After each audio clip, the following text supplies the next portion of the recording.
Channel of Vadodara. Bharuch જિલ્લાના ઝઘડિયાની ભંડારી ચાલમાં આવેલા એક મકાનમાં આગનો બનાવ બન્યો હતો। આ આગના બનાવને પગલે ઘર વખરી બળીને સ્વાહા થઈ ગઈ હતી। મળતી માહિતી મુજબ ઝઘડિયાની ભંડારી ચાલમાં રહેતા વર્ષા પટેલ સવારે નોકરી પર ગયા હતા, ત્યારે કોઈક અગમ્ય કારણોસર મકાનમાં આગ લાગતા ઘરમાં રહેલ તમામ ચીજ વસ્તુઓ આગમાં બળીને ખાખ થઈ ગઈ હતી। ફાયર બ્રિગેડને આ આગનો કોલ મળતા ઝઘડિયા જીઆઈડીસીનું ફાયર ટેન્કર સમયસર આવી પહોંચતા આગ ઉપર કાબુ મેળવી લેવાયો હતો।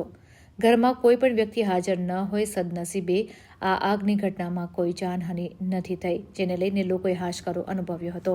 આગને પગલે મહિલા મકાન માલિકને મોટું નુકસાન પહોંચ્યું છે, ત્યારે તંત્ર પાસે યોગ્ય સહાયની માંગ કરવામાં આવી હતી। મારું નામ વર્ષા છે। હું